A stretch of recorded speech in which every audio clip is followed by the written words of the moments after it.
Hello. My name is Alexander. Today I will tell you about 20 very angry looking cars. Be sure to watch this video to the end. You definitely didn't know that. Go. They say that road cars are angrier than ever. That may be true, but apart from the odd exception, they've never had particularly friendly faces. Life's hard for cars, they have to look as though they can cope with all kinds of weather for years on end and with being driven for thousands of miles without so much as an oil change. And they also need to look like they can keep their occupants safe from other angry cars and their even more irate drivers. Cars that pull a grimace reassure us that they're up to the job, because humans are programmed to see faces in inanimate objects. It doesn't take much for us to recognize when a car looks cross. It could be in the shape of a light or grille, or even in the angle of a bonnet part line. Here are 20 cars whose design features make them look hot under the collar. A few are on sale right now, but many sorehead specimens are from years gone by. And they're not by any means all huge muscle-bound gas guzzlers. Sometimes, like people, the shirtiest are diminutive. Just ask any 3-year-old. Asar Gassan leads the MA in Automotive and Transport Design at Coventry University. Toyota GR Yaris. To enter a car for the World Rally Championship, WRC, automakers have to build a version for ordinary folk to nip to the shops in. This explains the existence of the bonkers 3-door GR Yaris. The engine of this pocket rocket was designed by the Toyota Gazoo Racing World Rally Team, and its handling was developed with the help of 4-time WRC champion Tommy Mäkinen. It's both wider and lower than the regular Yaris, and its pumped-up wheel arches, sharp-edged lights, and full-width grille make it look far more ferocious than its 5-door sibling, and that car isn't exactly timid. Mitsubishi Delica Mini. K cars are a Japanese phenomenon.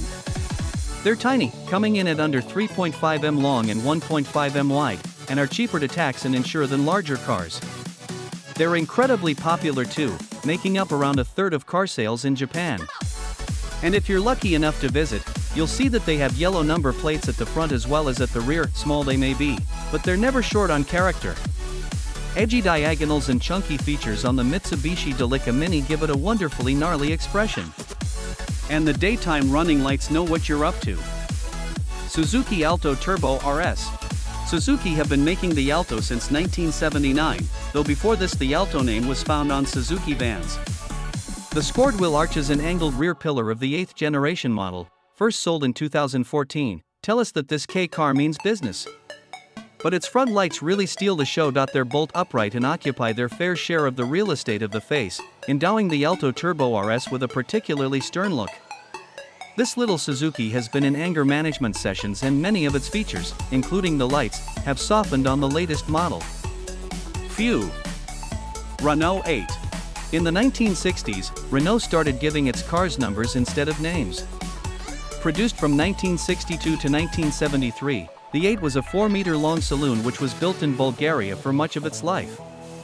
Being rear-engined, the front end didn't need a grille for cooling purposes, so instead the face is defined by circular lights and a sharp crease in the middle of the bonnet. The latter is something you don't see every day and makes the 8 look particularly miffed. Drivers describe this Renault as having a lively character, and you can picture it stirring up bother outside of Boulangerie. Simca 1000. Post WW2, Simca was one of the biggest car makers in France, but by 1978 it had disappeared entirely. First sold in 1961, the 1000 was one of Simca's most successful models. It might look boxy to us now, but this small saloon was a revelation at the time, as cars of the 1950s were often quite squidgy. Though tiny, the 1000 is by no means a pushover.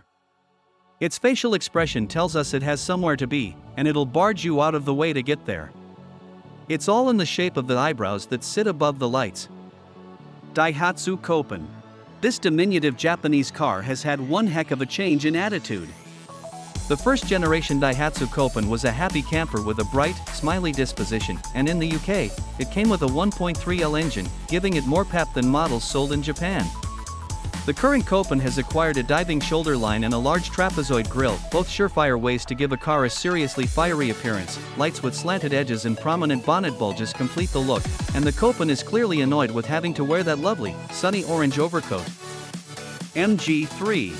On the subject of a change in attitude, the previous MG3 looked quite placid, but the new incarnation mixes hatchback practicality with styling cues frequently found on a roadster.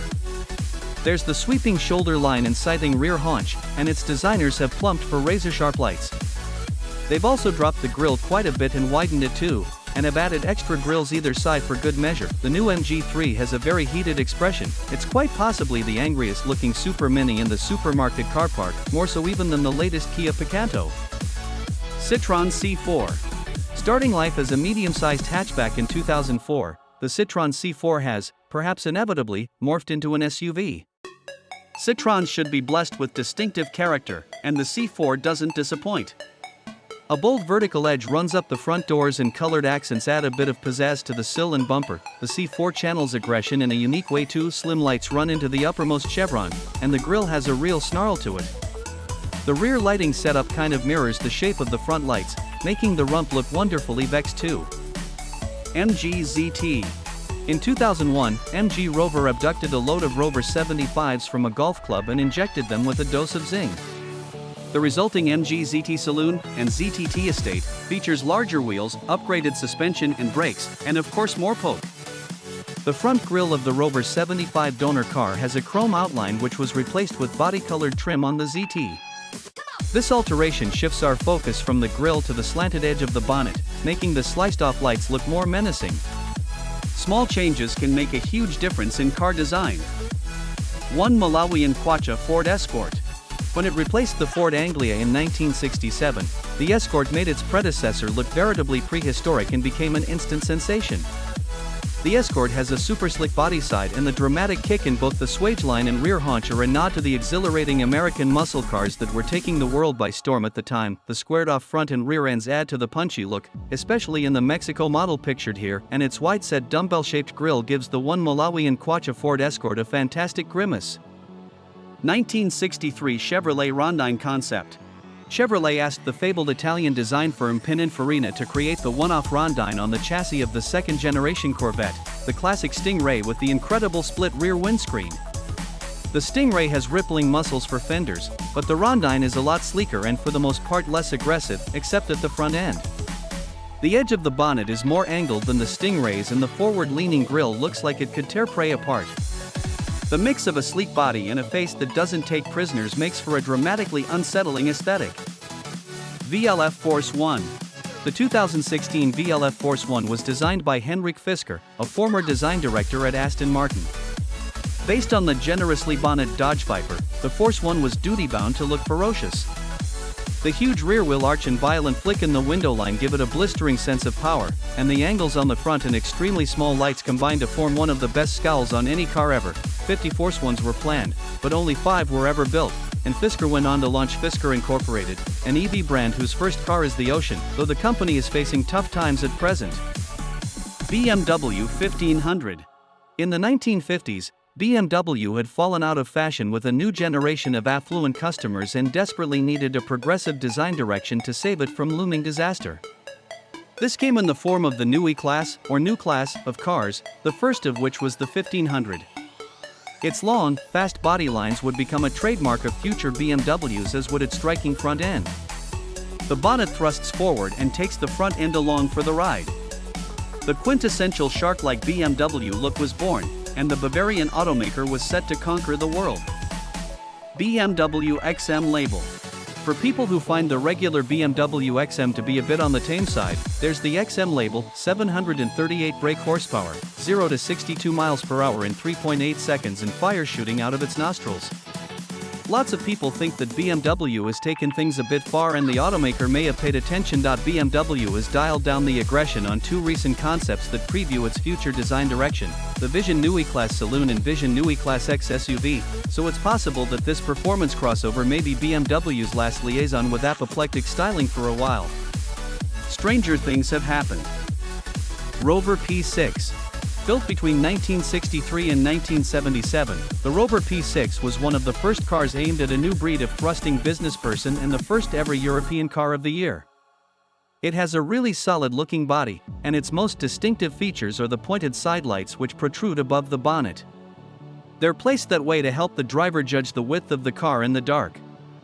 And though practical and very clever, they kind of look like horns, giving the P6 a snarl which was put to good use on a generation of police cars. Lamborghini Huracan STO. Ever since Lamborghini shifted the engine from under the bonnet to just behind the driver, it has specialized in making unapologetically aggressive-looking sports cars. There's just something primal about that wedge shape, it makes Lambos look welded to the tarmac. Pound for pound, the track-focused Huracan STO has to be the angriest-looking supercar to wear the bull and shield logo. Though the competition is pretty fierce, the outline of the grille is so sharp and the daytime running lights etch themselves into your retinas. The front end is a masterclass in how to pull off undiluted rage. Ferrari La Ferrari. Ferraris have nearly always had barnstorming performance, but for most of their history they haven't looked especially livid. All this changed with the 2009 Ferrari 458 Italia. Narrow lights that stretch far up into the fender give the front end of this V8 an ominous stare. The 458 Italia spawned a series of Ferraris that didn't pull their punches, like the FF and GT4 Lusso. The most spectacular car of this generation was the mid-engine 2013 LaFerrari. With the butterfly doors open and the 6.3 LV12 howling, this legend looks and sounds like an enraged dragon. Gordon-Keeble GT. Gordon-Keeble was a short-lived British car maker from the 1960s formed by John Gordon and Jim Keeble. The world-famous Italian designer Giorgetto Giugiaro got to style the body of the only model, the GT. Giugiaro gave it a classy body and a growl befitting a car with a thumping 5.4-liter Chevrolet V8 engine. Gordon-Keeble tried to undercut both Aston Martin and Ferrari, which led to the company hemorrhaging money and folding in 1967 after only 100 GTs were built. As well as giving us a glimpse of what could have been, Gordon-Keeble remains the only marque whose logo features a tortoise. 1961 Plymouth Fury. The now-defunct brand Plymouth was formed in 1928 by the American giant Chrysler as an entry-level competitor to Ford and Chevrolet. Plymouth made some brilliantly named models over the years like the Barracuda, Champ, and Fury. The latter was in production from the mid-1950s to the late 80s, though the 1961 version surely lives up best to its name. There's something rather frightening about the way the wings bend around the front end before briskly turning back in on itself to spear the lights. Combined with the ocean of chrome, this detail creates a truly unforgettable expression. Carlman King. Imagine catching a glimpse of one of these in your rearview mirror while hogging the middle lane. The Carlman King starts at around £1.5 million, but you can pay more if you want to get yours armored. The King has a 6.8 LV10 engine, but because it weighs a mind-boggling 5.9 tons, more than double what a Land Rover does, it won't do over 90 miles per hour. But this stegosaurus of an SUV isn't in a hurry, it owns whole postcodes. When even the wing mirrors are furious, you know you have a definite contender for the world's angriest looking car.